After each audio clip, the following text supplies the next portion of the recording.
Mirëmbrëma miq, mirë se vini në Studio Sport, mirë se vini në televizionin kombëtar Vision Plus. Sonte është e diel dhe si gjithnjë të dielën e flasim për futboll. Është duke u luajtur në këto momente Milan-Napoli, ndeshje në fakt mjaft interesante deri në këto momente, që është në shifra 2-1. Nëse do të ketë ndryshime, sigurisht që regjia do të na njoftojë se si përfundon kjo ndeshje mjaft e rëndësishme në Serie A italiane. Absolutisht në mbrëmje do të flasim po ashtu edhe për Atalanta Juventus që përfundoi në barazim për fitoren e Interit me Cagliari dhe gjithçka ka ndodhur në Serie A italiane. Për të zhvendosur më tej në Bundesligën gjermane, ku Bayern absolutisht është i pandalshëm dhe nuk e dim se do të ketë rival deri në fund. Kalojmë më tej te kategoria superiore, ku në fakt ajo që bie në sy është humbja e Partizanit dhe Tiranës, dy skuadrat kryeqytetase që ndodhen në fund tabelës renditjes, njëra në vend 8, tjetra në vend 10. Unë të prezantoj menjëherë të ftuarit e mbrëmjes sotme, Klevis Dalipi, mbrëmë mirë se vjen. Sajmir Patushi, mbrëmë mirë se vjen. Mbrëmë. Avokat Arian Niga, mbrëmë mirë se vjen, kënaqësi. Mbrëmë Vilma dhe sukseses të kam uruar. Faleminderit. Sezon të mirë. Arnold Kovaci, mbrëmë mirë se vjen sërish në Studio Sport. Mbrëmë, mirë se gjeta. Mirë, përpara se ne të diskutojmë për Serie A italiane, unë në këto momente doja që të lidhesha me mesfueshorën e kombëtare son shqiptare të futbollit, Julian Sheu. Nuk e di nëse e kam gati, po, e shoh. Mirëmbrëma, mirë se vjen në Studio Sport, kënaqësi. Mirëmbrëma, mirë se u gjej. Sheu, ju po kaloni një formë të shkëlqyer, do thoja unë, 3 gola, 3 asist, si po e përjetoni këtë moment, këtë periudhë? Po të them drejtën, jam i kënaq me formën që po kaloj, shpresoj të vazhdoj kështu, mos kem dëmtime dhe të mundon të ndihmoj ekipin sa më shumë që të mundem, se për momentin jemi në një moment jo të mirë me ekipin, kështu që shpresoj që gjërat rregullohen disi edhe unë të vazhdoj me këto performancat e mira. Fakti që po shënoni 3 gola, po ashtu edhe 3 asist Jul, ka të bëjë me pozicionin që luani atje, apo te kombëtarja jon Silvinho kërkon që ju të jeni më mbrojtës? Shiko, janë dy pozicione të ndryshme, fakt këto luaj pak më i avancuar, kam shpjeguar edhe më përpara. Në varësi trajnerëve edhe taktikat janë ndryshme, kështu që tutë ekipi trajneri më kërkoi që të luaj në një pozicion pak më të avancuar, ndërsa te kombëtarja luaj pak më i tërheq. Sigurisht që ne jemi ato lojtarët në fushë dhe duhet respektojmë ato taktikat dhe detyrat që na jep trajneri. Si është kampionati polak? Ku janë diferencat me kampionatin shqiptar? Se ju keni luajtur këtu dhe keni qenë po ashtu në formë shumë të mirë. Po, besoj diferenca kryesore është e intensiteti lojës i stërvitjeve, pastaj natyrisht edhe cilësia është më e lartë edhe lojtarët që janë këtu për shkak të investimeve janë lojtarë me kualitet më të lartë dhe si rrjedhoi kësaj edhe i gjithë kampionati është më nivel më të mirë, normalisht. Juli, a e ndiqni kategorinë superiore, ose a merrni informacion, shihni ndonjë gol, diçka për skuadrat? I ndjek me aq sa mundem, them drejtën këtë sezon nuk i kam ndjek shumë, po kur kam kohë normal i ndjek lajmet, i ndjek këto highlights-et e ndeshjeve, mundohem të ndjek, po. Okej. Juli, na pret një ndeshje mjaft të rëndësishme si ajo e 11 tetorit me Serbin, ju absolutisht do të jeni grumbulluar në listën e Silvinhos. A ka ngarkesë personale për ju kjo ndeshje, pavarësisht se ne duhet fitojmë patjetër, Shiko, ne si profesionist që jemi, normalisht duhet bëjmë më të mirën tonë në fushë, t'japim maksimumin tonë. Normalisht kjo është ndeshje pak me trysni dhe me presion pak më të lartë, po që ne duhet dim ta përballojmë dhe ta kthejmë gjithë këtë në favorin tonë për të bërë më të mirë në fushë. Po mirë, spostimi i ndeshjes nga Beogradi në një stadium më të vogël, a na favorizon ne, apo ndoshta s'ka lidhje kjo? Këtë nuk di ta them nëse na favorizon apo jo. Kjo është ndeshje direkte, pavarësisht stadiumit me kapacitet më të lartë apo më të vogël, ne do shkojmë atje për të bërë maksimumin tonë, pa diskutim. Sheu, a ka konkurrencë në ekipin tuaj, a ka konkurrencë në kombëtare në repartin tuaj dhe me cilin nga shokët e ekipit shkoni më mirë? Në fushën e Bler, po pse jo edhe jashtë saj? Normalisht që ka konkurrencë kombëtare, janë 22 dhe 25 lojtarë, gjithë kualitetit shumë të lartë, janë lojtarë të përzgjedhë, kështu që konkurenca është shumë e lartë, po kjo i bën mirë ekipit, jemi gjithë lojtarë të mirë dhe trajneri është ai që vendos se kush do të luajë. Mirë në fushën e lojës, normalisht e ndihem me Aslanin, me Lashin, me lojtarë që luajnë afër, Po jashtë fushës jam mirë me të gjithë, me Hoxhën, me Hysa, në gjithë jemi mirë aty me njërin tjetrin. A e keshit menduar këtë katapultim nga Laçi të luani tani në kampionatin polak? Them drejtën, natyrisht ka qenë ëndra ime që në kampionatin polak. Po, dhe në kombëtare, sigurisht. Normalisht nga kampionati shqiptar nuk është diçka e parritshme që të lush në kampionatin polak. Besoj se është një nivel më i lartë që është i arritshëm për çdo futbollist shqiptar. Kështu që besoj ka qenë zgjedhja ime e mirë e asaj kohe për të kampionatin polak, për të zhvillu dhe pse jo për të bëj hap akoma më lart. Po, edhe pyetja prandaj erdhi se jo vetëm që kaluat atje, po të qeni titular dhe të qeni të rëndësishëm për skuadrën, po ashtu edhe në kombëtare, prandaj bëra këtë pyetje. Mirë, ajo që doja dija unë, ka një kampionat tjetër të preferuar ku Sheu dëshiron të luaj për të shkuar pak ndoshta edhe në verë, besoj keni pasur oferta tjera? Kam pasur disa oferta, po që bashkë me menaxherin i kemi pa jo të arsyeshme për të lëviz këtë merkato. Normalisht për çdo futbollist është ëndrrë që të luajë në ligat më të forta të Europës, Itali, Spanjë, Angli, Gjermani, Francë. Dhe shpresoj që në merkaton tjetër, shpresoj që edhe unë bëhem pjesë e një nga këtyre ligave të forta, pasi është ajo për cilën çdo futbollist luan stërviten dhe jep maksimumin çdo ditë. Okej. Sheu, unë të falenderoj shumë që ishe pjesë e Studio Sport edhe uroj që edhe me ekipin polak ju të arrini objektivat, por po ashtu më të rëndësishëm për ne në fakt të kemi në kombëtare, e pse jo të shënosh edhe t'jesh në formë të shkëlqyer. Faleminderit që ishe në Vision Plus. Shumë faleminderit edhe juve për ftesën dhe ju uroj shumë suksese në emisionin. Faleminderit.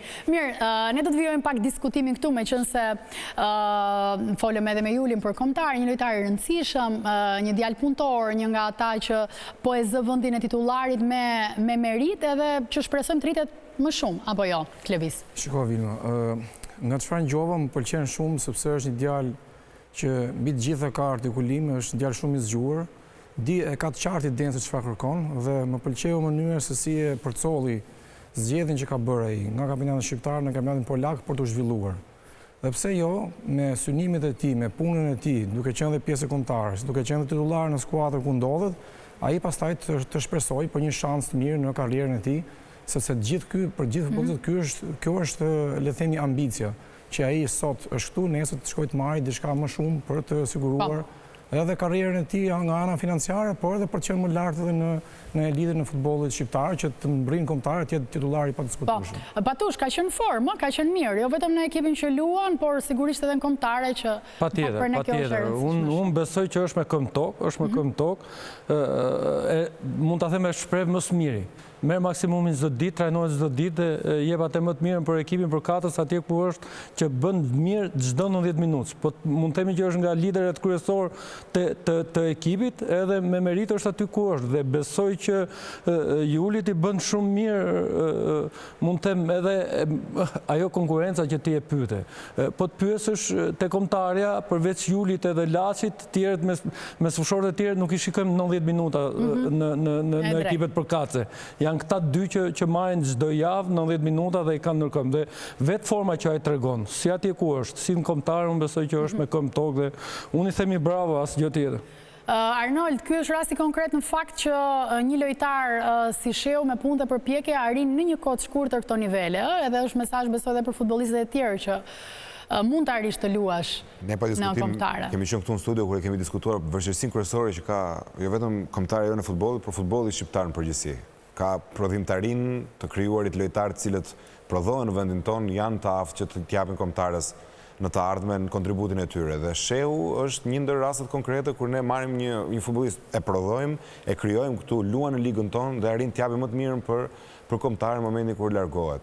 Ajo që mua më surprizon dhe që e vlerësoj vërtet se tek ai janë karakteristikat që ka dhe fakti se si mund të luajë më shumë se sa një pozicion. Dhe ne lojtarë të tillë rrallë kemi pasur në kombëtare të luajnë në disa pozicione në nivel të pranueshëm ose në nivel të lartë. E kemi parë shumë shpesh në kombëtaren tonë që ndihmon shumë në ndërtimin e aksionit, ndërkohë në skuadrën e tij, siç ai vetë tha, është shumë i avancuar, e shem shumë shpesh sportën.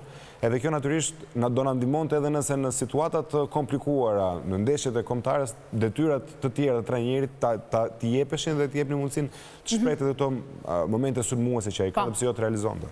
Avokat, pëlqen Sheu personalisht? është një lojtar këto që e ka zënë vendin me prepotencë si asnjë tjetër, ka bërë përshtypje. Ai tregon modestisht, po për mua është roli i gjashtë që është më i gjendur. Ai në ekipin e tij los dhe nuk ankohet siç e tha. Po që kjo është një gjë shumë e mirë sepse lidh kampionatin tonë dhe jep shpresë edhe lojtarëve që të rinj këtu që dalin, që duhet të kenë mundësi të lozin në kampionate përveç Turqisë, kategorisë 2 ose edhe Polonisë. A mund të shtyhet më përpara Aslani në rolin e një organizatori? Duke qenë se Sheu është para mbrojtjes. Për mua është teç, Aslani ky është gjashtë origjinal. Ai mund ta çojë kudo se detyrat e trajnerit do t'i zbatosh pa diskutim. Po që Aslani është më shumë teç. Edhe te Interi luante 6, po ishte i detyruar, nuk e bënte dot rolin e Çalhanoglus. Do ta shikojmë në Torino, për mua 2 ndeshjet që ka luajtur ka qenë shumë mirë, ka marrë minuta shumë dhe ka qenë teç i mirë. Ka akoma nevojë për minuta, po që me Torino do t'i jepet mundësia. Për sot me që ta lidh me kombëtaren, unë e kam shprehur edhe këtu që Berisha i Lecces është një lojtar që nena duhet si tip 10 ose 8 bashkë me Aslanin diçka. Do flasim edhe për ata. Po shija në fakt në momentin nuk kanë mbaruar ende sfida mes Milanit edhe Napolit, 2-1, 7 minuta shtesë ka dhënë Klevis. Por nuk të bënë se Inter i fitoj, kështu që do flasim pastaj, kisha thjesht për një koment të shkurtër.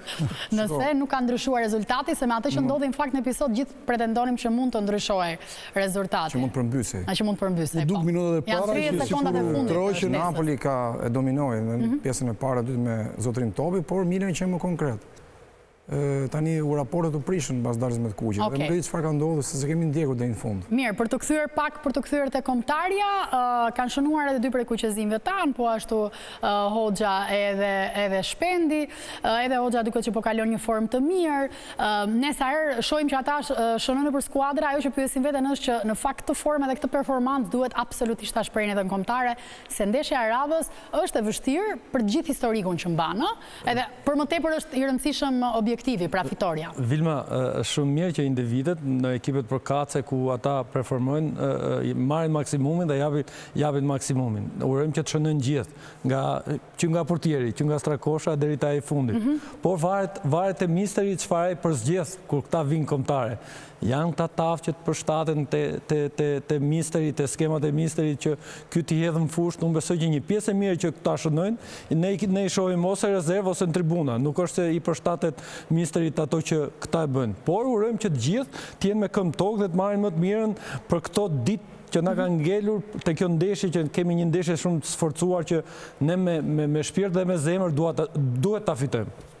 Flasim për Shpendin e 21 vjeçarëve, bëj fjalë për të vllajin, ka shumë cilësi të mira teknike, po ecën shumë mirë, po zhvillohet shumë mirë, është i qetë, domethënë aty ku luan. Patjetër që do një mundësi në kombëtaren tonë, është një lojtar që do jetë për të ardhmen, patjetër. Janë gjithmonë produkti i të ardhmes, që duhet të jenë garanci, se gjithë lojtarët nuk luajnë pafundësisht, kanë një tavan për karrierën e tyre. Klevis, sa mundësi shikojmë reale të Shpendi ose të trajneri që t'i përshtatet kombëtares? Ne kemi parë dhe tjerë që misteri nuk i ka afruar. Unë uroj që Shpendi nda afrojnë sa më shpejt, sepse është prurje nga këto që mund të themi është nga këto të rrit me perspektivë. Ja, është në momente edhe problemi është që goli realizuar futbolli italian të kufizon pak në mënyrën e lojës, sepse është shumë taktik. Edhe po të krahasosh futbollin italian me angles, do thush që ç'lidhje ka kjo tani. Janë shumë futboll, luajnë shumë futboll taktik që ti nuk ke kreativitet shumë. Ndryshe ndodh nëpër Bundesliga apo në Angli. Lojtarët janë më shprehje më lirshëm. Tani trajneri që ne kemi në krye, patjetër që ka marrë shumë kjo shkollë dhe kombëtarët janë luan me detyra shumë strikte. Të gjithë lojtarët që vinë kombëtare dhe Shej i cili Juliani që vjen kombëtaren tonë mund të ketë tipare shumë të mira sulmuese. Po duhet të përshtatet skemës që do trajneri për objektivat që ka kombëtarja. Tani sa i Zotit do jetë ai që ta përballojë këtë luftë, edhe pse është një lojtar kreativ, që të vinë kombëtaren tonë dhe të luajë mirë ato minutat që i jepen. Dhe ndoshta më vonë ai do të shprehet më mirë, kjo pastaj ngelet në dorën e lojtarit, sepse shanset njëjan, nuk të jepen gjithmonë.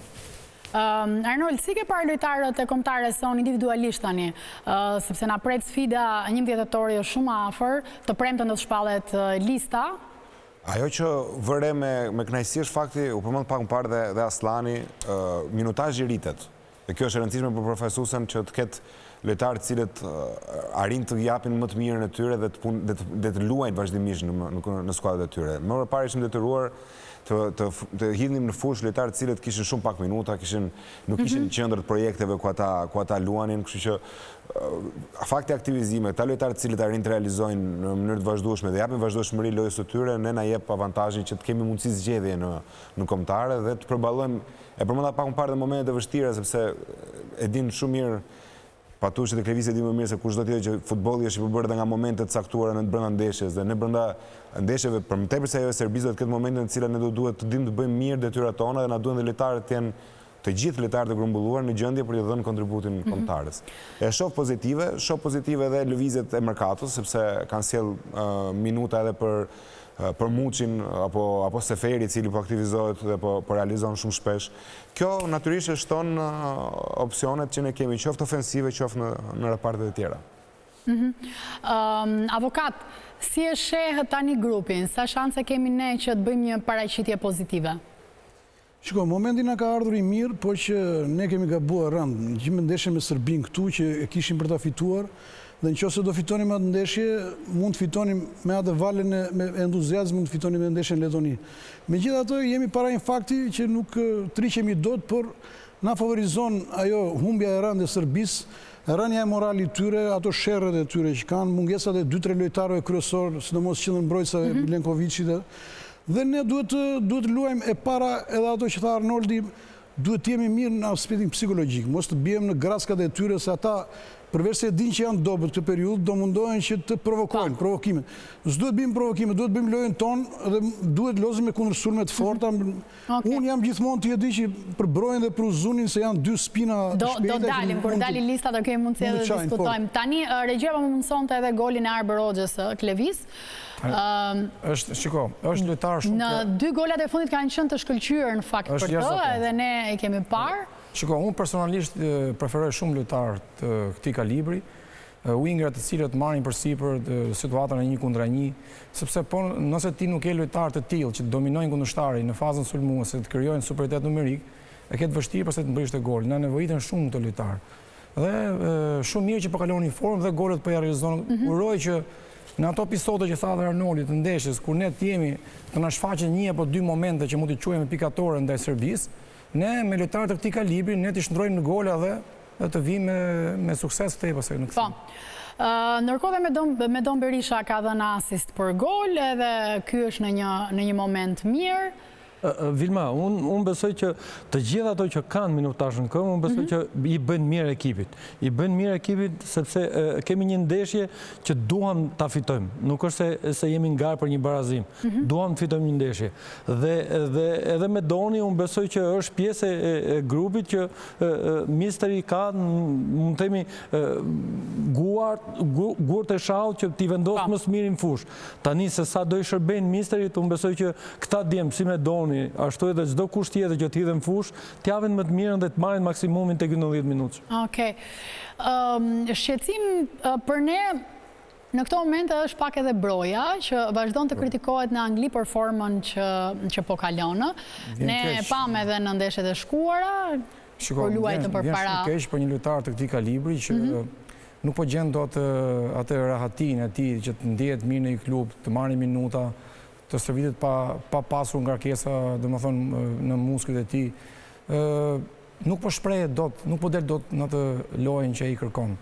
Nuk e di, mos ndoshta kampionati që ai debuton po e kushtozon shumë edhe për mënyrën, për qetësinë, se atje është kampionati shumë kompetitiv.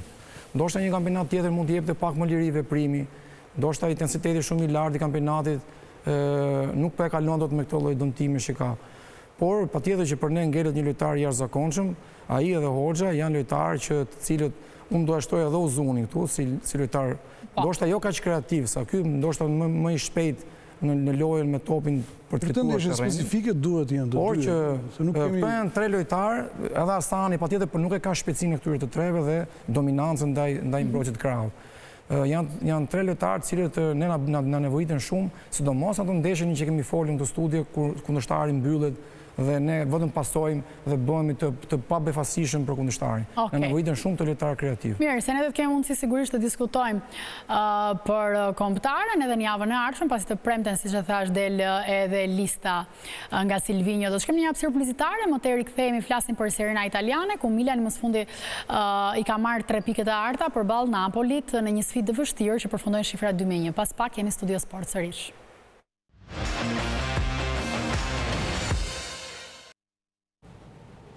Jemi rikthyer sërish tani më për të folur për Serie A italiane, ku Milani jo vetëm që mori një fitore të rëndësishme, por është me 2 skuadra të tjera në krye tabelës renditjes, përkatësisht me Napolin edhe me Romën, që kanë nga 12 pikë.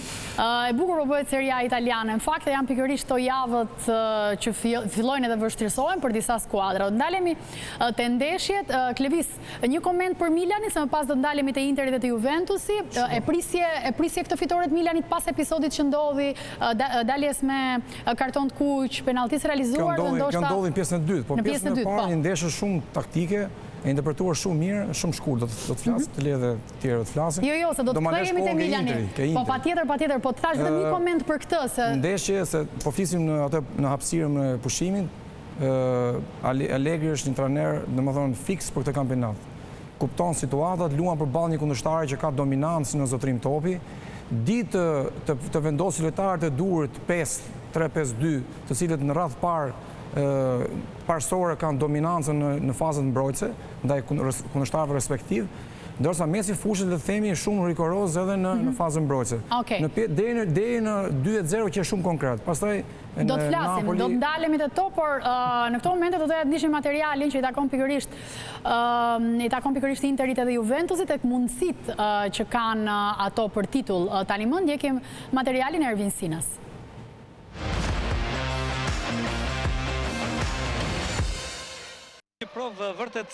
Sa më shumë Inter dhe Juventus në Serie A, aq më i fortë kampionati, aq më interesante betejë për zonën e kreut dhe titullit në këtë kampionat. Kështu në fakt duhet jetë, sepse për të kuptuar nëse këto dy Kanxhi është një mbrojtës që po fiton gjithmonë më shumë leadership. Suçic është një mesfushor me marrësh rritës interesant, Boni është një rezervë pozitive në fazën ofensive, ndërsa Pio Esposito po në sulm është i destinuar të jetë lojtari i ardhmes. E vetmja pikpyetje në ambientin zikaldër është Christian Kivu. Inzaghi kishte profilizuar veten në listën e më të mirëve si trajner. E po ashtu ishte një teknik që i kishte dhënë identitet sipas ideve të tij Interit. Kivu nuk ka eksperiencë. E ka shumë prej tyre që shprehen skeptik nëse përvoja e parë e madhe në Serie A mund të menaxhohet si duhet nga rumuni. Edhe 5 ndeshjet e para në kampionat i kanë dhënë hapësirë këtij diskutimi, pasi skuadra ka pasur luhatje në lojë dhe rezultate. Megjithëse është ende shpejt për t'i vënë notën Interit të Kivu. Juventus nga ana tjetër ka më shumë pikë, por ky nuk është tregues i cilësisë në raport me Interin. Përkundrazi, edhe bardhëzit kanë shumë luhatje, nga ndeshja në ndeshje po, por edhe nga pjesa në pjesë, gjatë cilën e tregoi dhe sfida e fundit me Atalantën në shtëpi. Problemi më i madh dhe kritika më i fortë që i bëhet Igor Tudor është që nuk ka ende një ide fikse mbi titullarët, të preferuarit që duhet mbajnë peshën kryesore për të stabilizuar dhe kolauduar ekipin. Shto këtu edhe shqetësimet mbi pozicionimin e disa lojtarëve në fushën e lojës. Skuadra merr shumë gola, çka është kundër traditës së vet. Kandidate për zonën e kreut, aty ku do të luajnë shanset e veta për titullin kampion dhe zonën Champions, edhe Napoli, Milani e pse jo edhe Roma.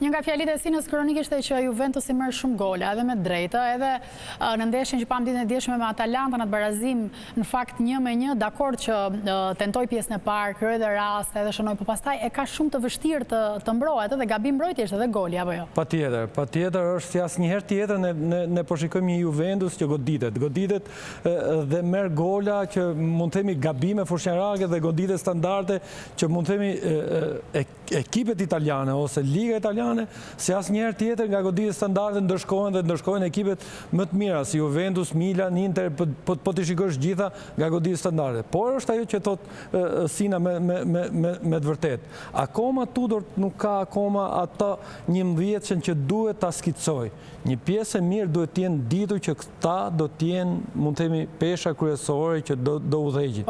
Sepse po të shikosh, ka rotacion çdo javë, ka rotacion çdo ndeshje dhe nuk është se kam pozicionet fikse, edhe po të shikosh dyndjen e madhe që të lojtarëve mund të më thojë janë rikthyer, por Tudor duhet të jetë ai arkitekti që duhet marrë më së miri dhe duhet vendosë më së miri këta lojtarë në fushë që mbase posimi golave nuk duhet të jetë kaq flagrant, por në futboll ka edhe lojë gabimesh, por reagimi si sot Desina është le shumë për dëshiruar. Arnold, e thash dhe pak më parë, ato krijuan raste qoftë edhe individuale, edhe patjetër dominuan edhe pjesën e parë përballë kundërshtarit. Ishte Kabal më tej që i shpëtoi edhe këtë herë, por çështja është sa e mjaftueshme është kjo për objektivin që ka Juventusi, ë?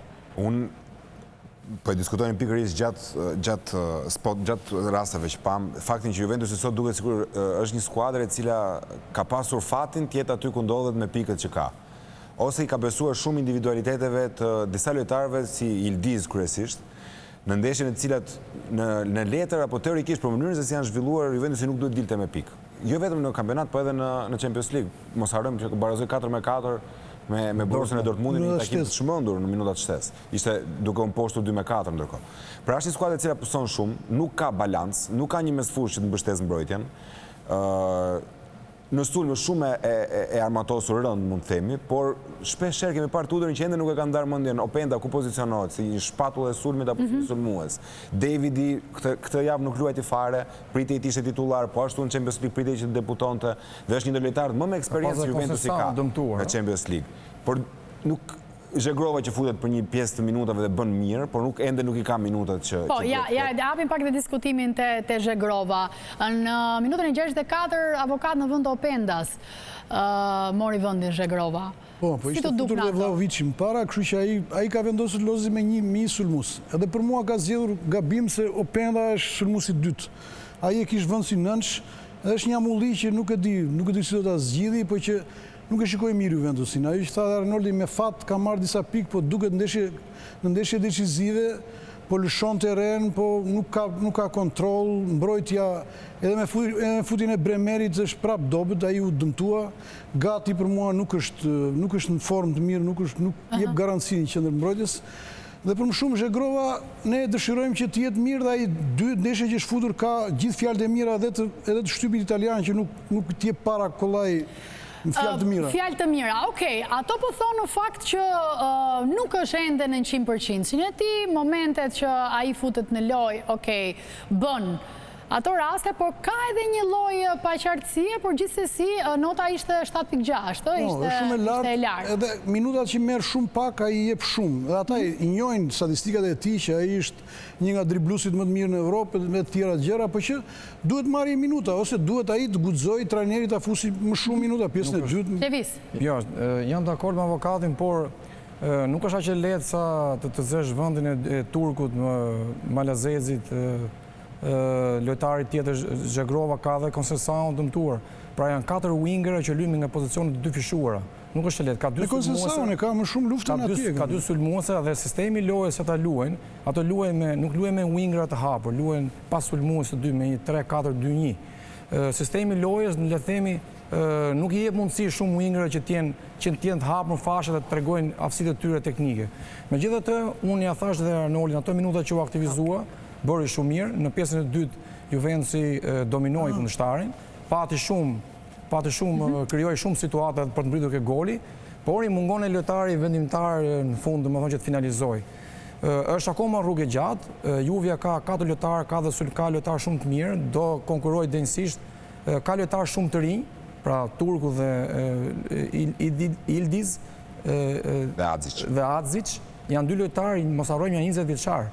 Pra nuk duhet që ti të premtosh, të shpresosh që do të bëjnë mrekullira. Ata janë në një proces rritje, pritë se do ta theksoshte. Janë në një proces rritje që luajnë një skuadër kompetitive që ka rezultatin parësor dhe nuk pret dot për rritjen e tyre.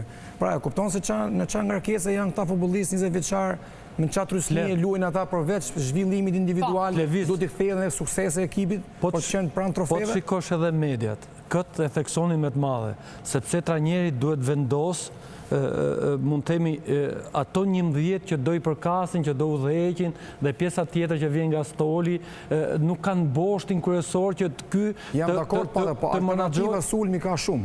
Më kupton? Tani alternativat e sulmit Arnoldi citoi pak, me Dortmundin ishin decisive ndrimet. Ata bën dallimin. Ka punë shumë të vështirë për të bërë Tudori. Ka një puzzle që ja kanë vendosur përpara, kanë vënë një bombë me saat dhe kanë thënë tani për deri në 10 orë duhet na bësh një skuadër që të shkojë në 4-shën e UEFA Champions League dhe nuk është e thjeshtë. Është tërësni shumë e vështirë. Ka një fjalë çalon dhe me sfusha. Arnold, Juventus, Milan, Interi nuk besoj që nuk do jenë për Champions League. Dhe trysnia është tek ta ekipe. Qofse ti nuk mban trysnin tek ta ekipe, atëherë ti nuk duhet ta drejtosh Juventus. Nuk duhet ta drejtosh Milanin, as Interi. Vitet e fundit kemi Romën, kemi Atalantën, kanë skuadra të cilat këtë sezon ke shumë duhet të shkojnë dhe kërkojnë nuk është më skuadra të thjeshta. Të shkosh, kupton, është komplikuar. Janë gjëra të ndara.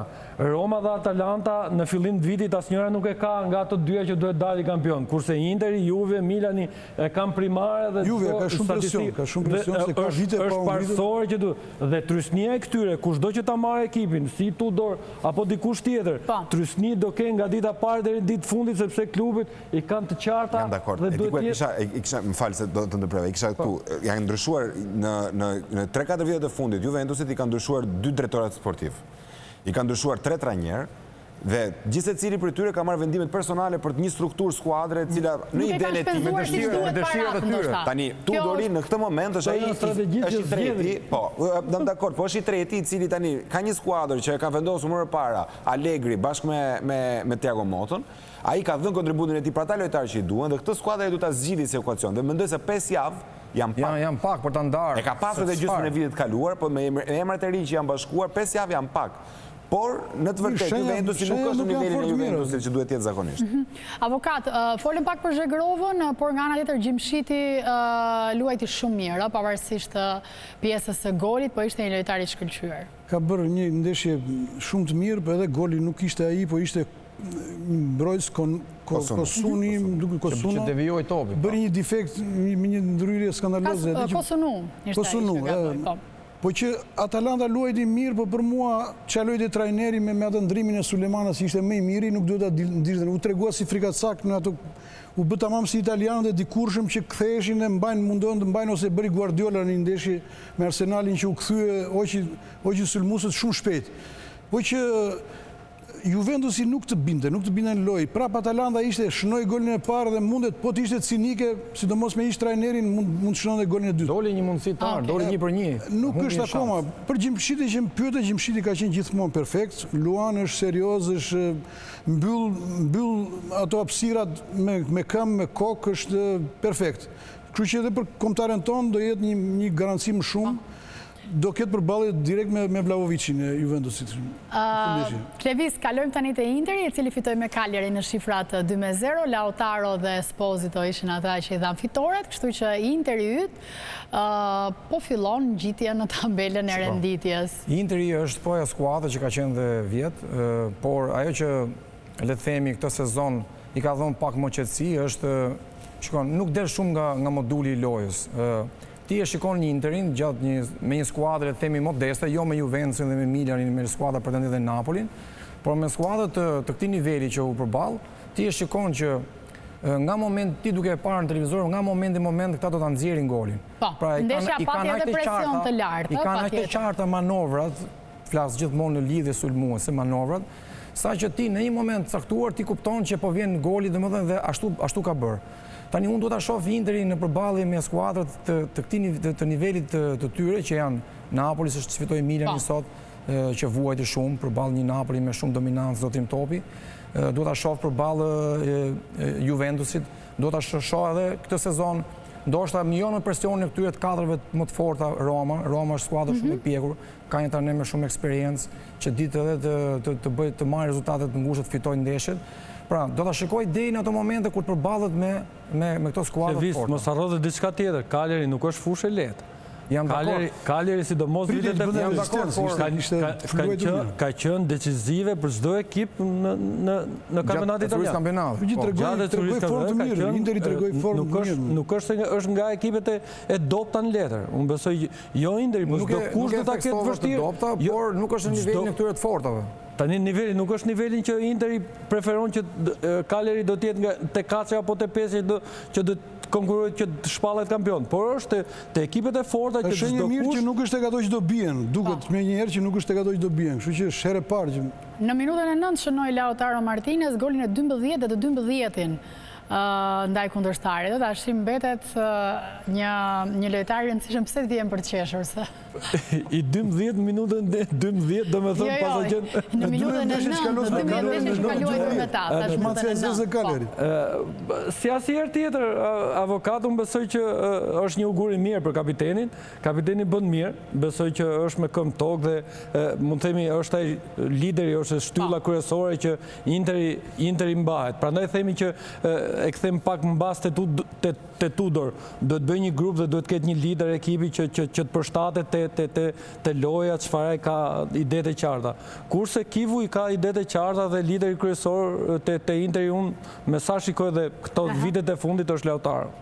Me sfushorët, perfekt, sulmuesit efikas, edhe kur Cagliari tentoi në fund të bënte diçka, nuk ja doli me dëshpërim, edhe këta shënuan golin e dytë nëpërmjet Espositos, duke vullosur kështu rezultatin përfundimtar.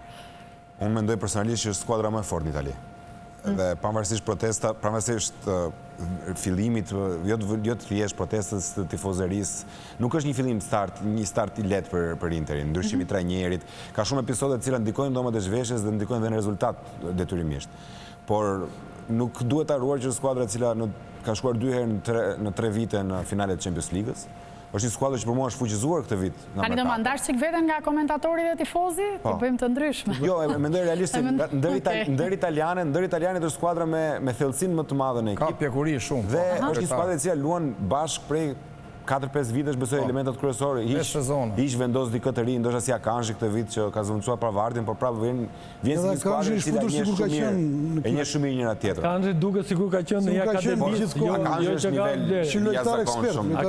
Është nivel jashtëzakonshëm. Akanji vjen nga një nivel i jashtëzakonshëm. Akanji u largua nga atje sepse specifikohet si mbrojtës i ngafët. Jo, asnjëherë nuk është quajtur që nuk ka ditë luajë futboll me këmbë. Ka qenë lojtar shumë inteligjent. Në Itali ai bën dallimin se ditë luajë me këmbë. Vetëm diçka do të vini më. Akanji në ndeshjes parë, me Akanjin në ndeshjes me Cagliarin. Kush e ka parë me vëmendje Interin këtë vit? She 2 lojtarë të ndryshëm. Akanji në ndeshjes parë ishte jo i pasigur, nuk mund të them, po i pa vendosur në ndeshje parë, pa një orë shokut, pa një orë kombinimin. Këtë takim, për mendimin tim, Akanji ishte pavarësisht goleve të realizuara, pavarësisht me sfushës që ishte në formë të jashtëzakonshme, për mua ishte lojtari më i mirë që Interi kishte në skuadër. Avokat, tek Interi mendojnë që do ketë këtë ecuri të mirë tani pas kësaj fitore dhe një skuadër e fortë dhe një skuadër që ka lojtar mjaft mirë, por ka edhe konkurrencë, duhet të thënë, no? Pa diskutim. Megjithatë Interi duhet shikoj punën e saj dhe unë them që është ekipi që kam lënë vjet pa Stolin, që gjithmonë thosha Stoli ishte problemi, Stoli ishte zëvendësuar mirë me të shikoj, duhet kishte ishte ai problemi që ndodhi me Lukmanin që nuk e morën dot dhe kanë lënë një vend bosh majtas që mund ta zgjidhin në dimër. Megjithatë Interi, siç e tham të gjithë, është si ta krahasosh për shembull me Tene, me Gnatian ose me Dinamo që kanë vite që lozin grupi dhe kur një grup los për mansh edhe Juventus i këtë problem ka, ndronë lojtar gjithmonë ose Milani ose dikush tjetër dhe ke problem për mua edhe që humbi me Juventusin ishte mos eksperienca e Kivut. Se po të ishte Inzaghi ta kishte çuar ndeshjen 2-3, gjithë parametrat ishin për Inter. Bëri vjet Inzaghi, mund ta bëjmë. Shikoj, me këtë lojë Inzaghi vjet e kontrollonte po Anglia golin 1-0 dhe avokat. Ekipi italian është problemi i Interit avokat edhe me Inzaghin edhe me Kivin. Nuk e diskutoj që ka momente që lëshon, por nuk është ai Interi i vjetshëm. Dëgjoj me kujdes, lutem.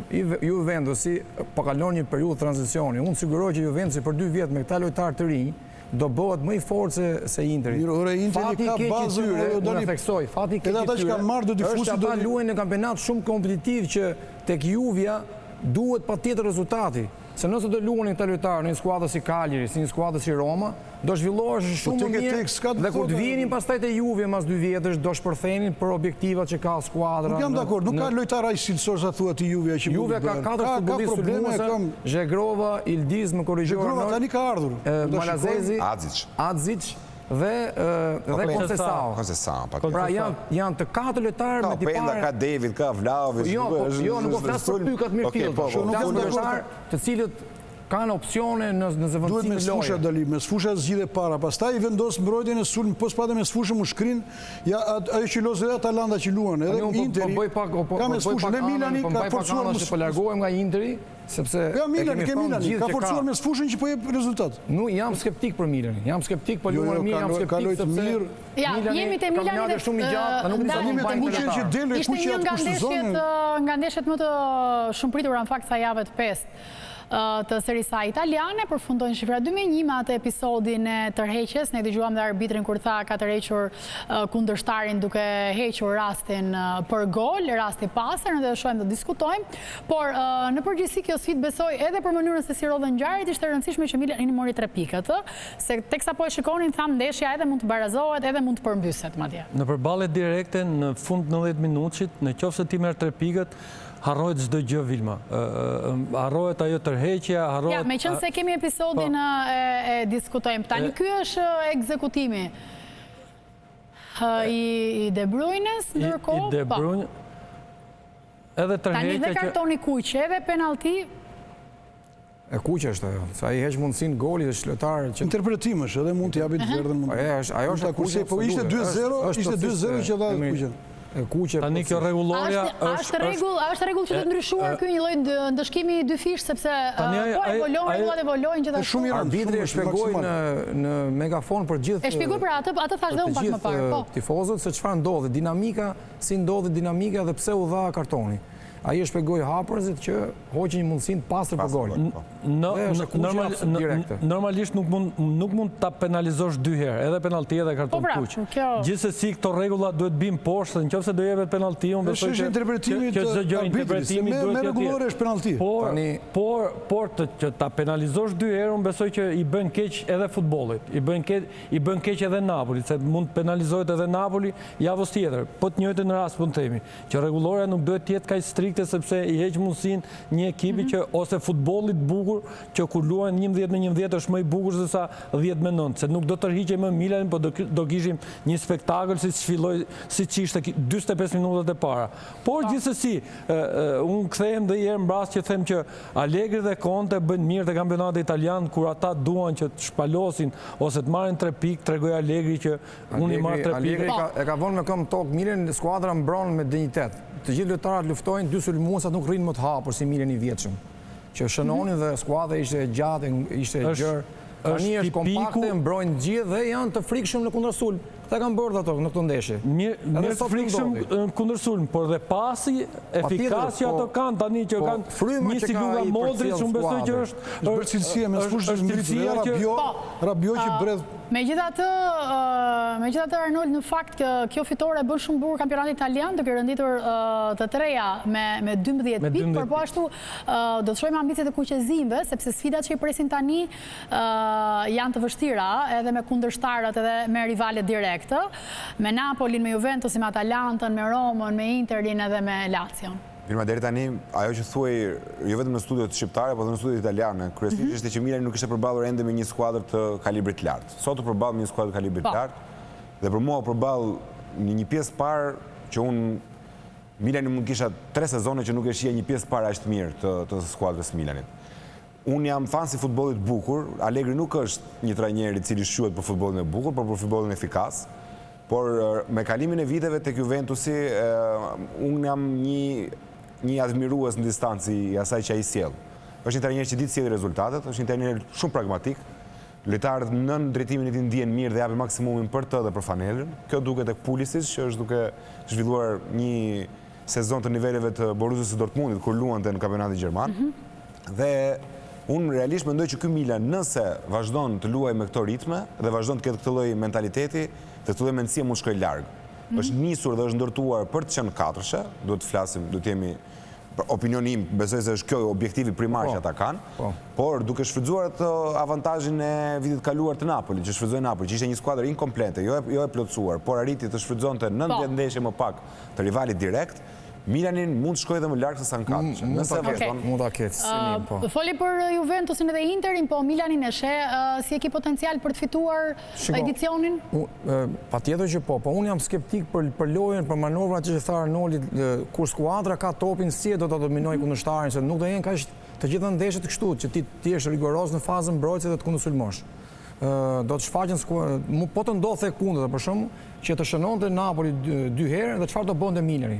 Do priste, pra unë akoma se kam parë Milanin në një skuadër të fortë që të jetë në raport. Po mirë, ka dominuar në 4 ndeshjet e fundit, edhe nuk ka marrë gol. Dakor, sot ishte ndeshja ideale për të parë me Bolonjën, me Lecën, sa ka forcën Milani përballë një skuadër që luan topin, sepse Napoli ka një marrëdhënie shumë mirë me topin, është luan në sulm gradual, dhe sigurisht kur një skuadër luan topin do kapet dhe kundër sulm, se le hapësira mbas. I ka dhe dizavantazhe kjo lloj loje, po flas për Napoli.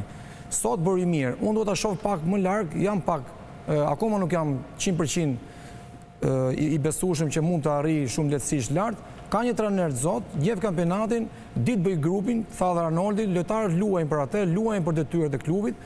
Tani se çfarë do ndodhi më tej, të do shikojmë më lart. Okej, mirë.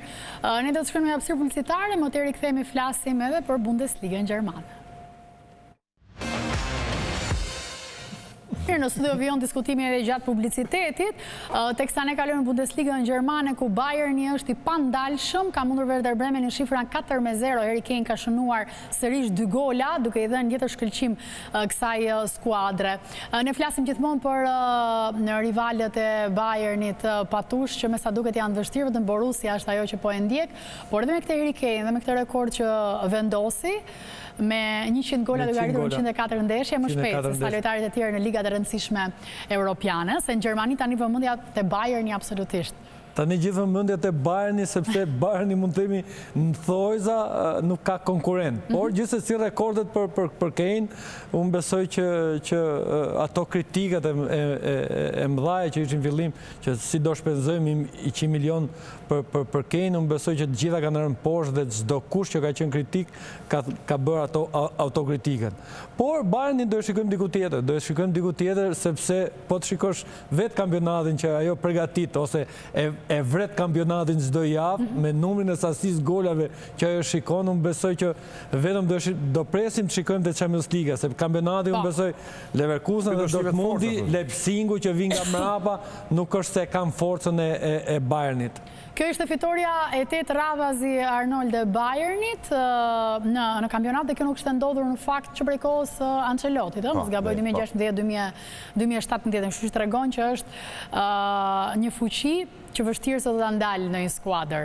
Unë po të shohim statistikat, shohim që pëson pak, shënon shumë, 22 golet realizuar, skuadra që e ndjek është me 17, po ka pësuar 13, do më thënë, tregon Eintracht i Frankfurtit, tregon që ka një balans në ekip dhe ka gjetur formulën Kompany për ta çuar këtë skuadër drejt titullit, por po diskutonim edhe më parë që titulli besoj për ta nuk quhet më as trofe. As arritje, është detyrim. Po, nuk kanë më nevojë as për një akademi besoj, sepse rekrutojnë lojtarët më të mirë të kampionatit gjerman, me përjashtim të Virtsit që dështuan këtë vit ta merrnin, edhe ishte një kërkesë eksplicite e Leverkusenit, mos e dërgonin.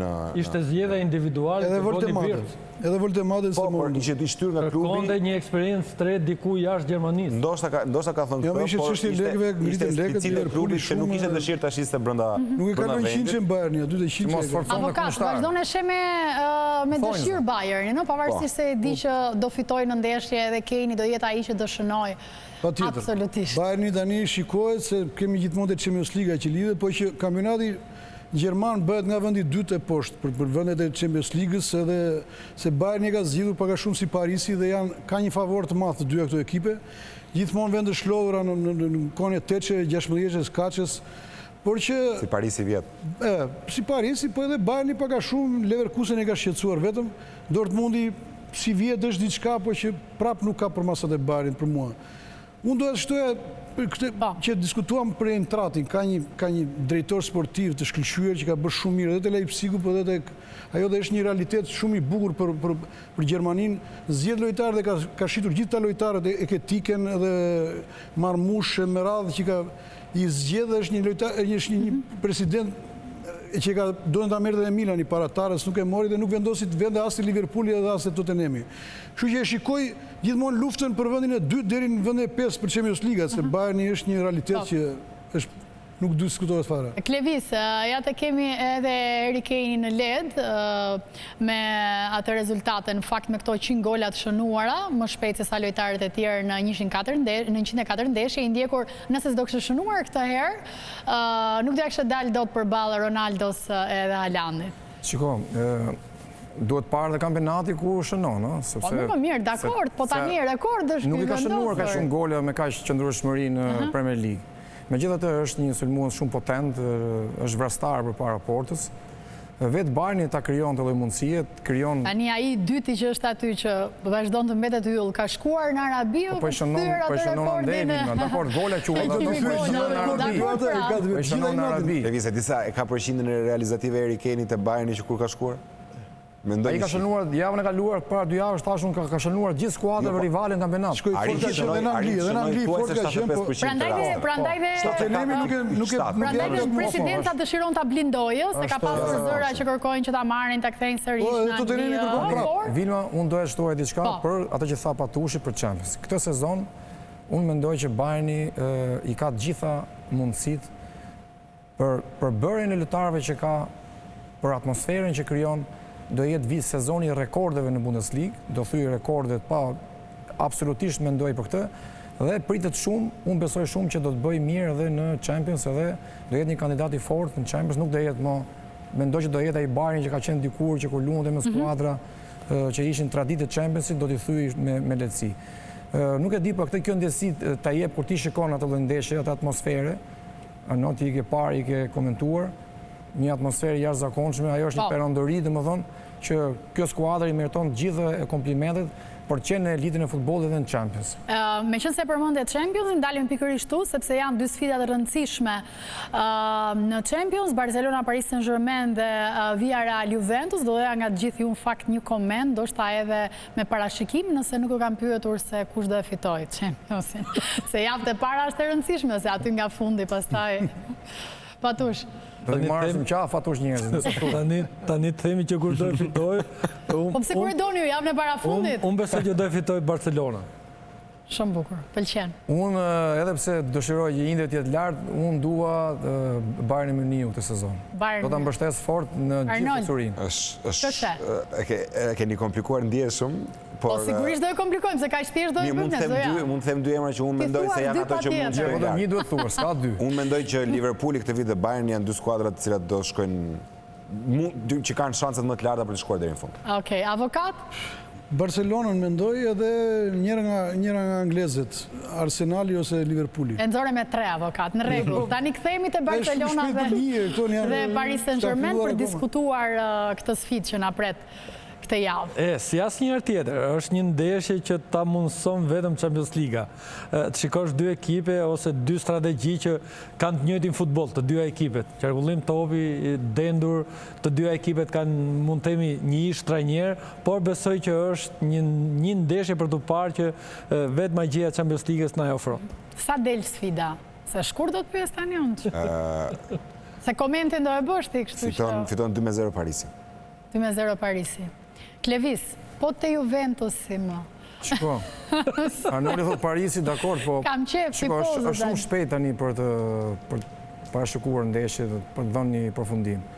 Unë ta dhash mendimin tim për Bayernin, edhe pse kam dëshira tjera për Liverpoolin që edhe Interin. E pyeta për Juventusin, vazhdon. Pyeti për Juventusin, Jo, është shumë shpejt sepse ne folim çere kure si do shkojnë në kampionatin që militon, pra në Serie A. Shikojmë çfarë do bëjë, sepse është shumë pasqyrë reale për të treguar edhe në Champions. Me luan Juventusi Villarreal Juventus. Dembele apo Yamal, kush e meriton të topin e artë? Për mua Yamal. Për mua Yamal, se topi i artë është një është futet të gjërat artistike. Mund ta fitoj Yamal më Yamal ka dhënë kemi ka pas ekipin të kompletuar kurse Yamal i los për gjithë ekipin. Tani dy gjërat ndryshme.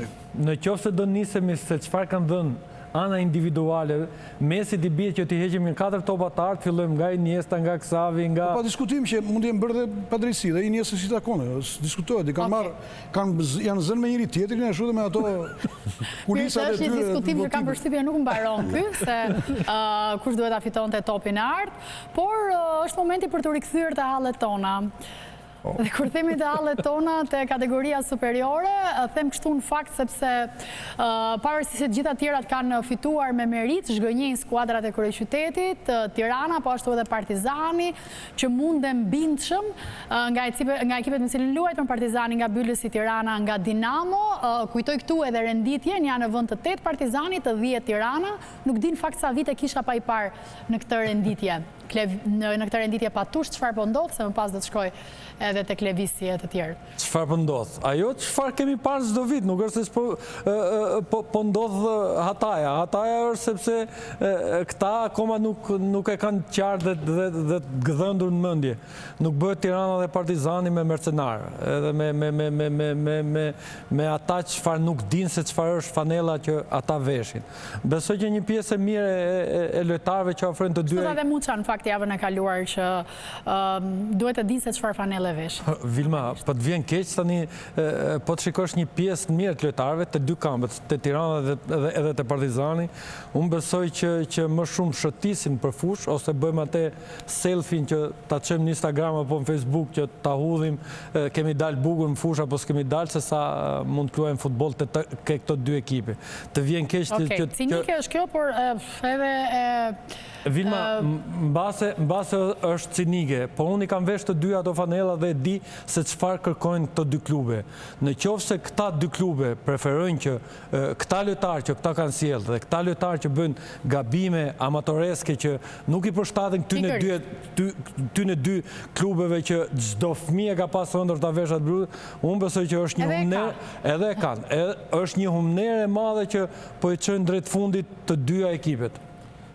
Po shoh nga ajo foto. Çfarë mesazhi mund të përcjellë një lojtar i rritur në akademi, për shembull 10 vjet në Akademinë e Tiranës, dhe ai kthehet në një lider për skuadrën, si e ka pas ecurinë ai, se gjatë këtyre 10 viteve kur ka qenë me moshat, por supozoj, ai ka parë një Tiranë për shembull që edhe ka lëkundur, ka qenë skuadra trofeve, di historinë.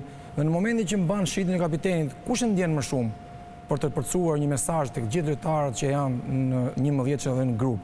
Sepse para ndeshjeve të gjithë kapitenët marrin përsipër të thojnë fjalët e zemrës për skuadrën, si ta motivojnë. Unë nuk po përçmoj asnjë lojtar të Tiranës, të flamurtare që janë të mbushura me lojtarë të huaj. Janë të gjithë lojtarë të mirë, por vetë formimi i tyre nuk e përbën dot një kolektiv të suksesshëm. Pra, unë jam e patushin që lojtarët vendës duhet i jepet shumë mundësia, duhet punojmë shumë në akademi, ndoshta s'ka lidhje me kontekstin e sotëm, por klubet do të mbështeten fort tek lojtarët vendës. Ata janë produkt i fanelës që krijojnë boshtin. Boshti është kryesor, pastaj ti merr lojtar cilësor për t'i shtuar grupit për të qenë cilësor për të dominuar. Por baza duhet të jetë lojtar vendës. Tirana, më fal se po dal çik po shkoj çik larg 20 vite përpara. Ju çfarë bësh? Unë kam luajtur në rrethën, në Elbasan. Unë kur shikoja Tiranën që mblidh të gjithë lojtarët më të mirë të rrethave, ti e kishe të pamundur që ta mundë Tirana, se kishe gjithë elitën e kampionatit shqiptar. Pra të gjithë lojtarët më të mirë të kampionatit shqiptar luanin këtë Tirana, Dinamo. Tani ikin lojtarët, dalin talente, ikin jashtë. Jam dakord. Fal, çfarë bën ti për të investuar përsëri, se nuk po them ti si dikur, ka ndryshuar gjeneratat, patjetër. Po jo 7 lojtarë formacion. 7 lojtarë formacion. Avokat, çfarë ka ndryshuar? Edhe këtë mundësi 7 lojtarë formacion. Çfarë ka ndryshuar në një akademi ke Tirana për shembull? Ose te Partizani? Sot ka flamurtarin. 2 lojtarë që spikasin më shumë që binë janë te Lushi edhe Trashi. Që mbajnë peshën kryesore. Trashi edhe ndeshje me Tiranën ka marrë kraun. Ora po them çdo dorë për dorë, i themi në Trashi tërdi nga jashtë, kishte ikur jashtë, tani ishte këtu. Avokat, 2 lojtarë do mbajnë grupin. Avokat, duhen më shumë, duhet portieri, duhet mbrojtës qendërmbrojtësi me fushorë sulmuesi. Jam dakord me ty unë të strategji. Në qoftë një strategji është e mirë që ti dyndje masive lojtarëve të huaj në këto 35 vjet demokraci, 36 vjet. Një sekond më. Flasim realitet dhe bursa ata e bën ligj, çfarë ti themi tani ne do të themi këtë që është. Ata bëjnë ligj, ata po varrosin futbollin. Ashtu është në Itali. Ligji Bosman i lejon gjithë ndrojnë. E çojnë vetë kantonin. Por në qoftë futbolli shqiptar do të ketë këtë dyndje të jashtëzakonshme lojtarëve të huaj. Asnjëherë ne nuk do të mbijetojmë, ne do mbijetojmë.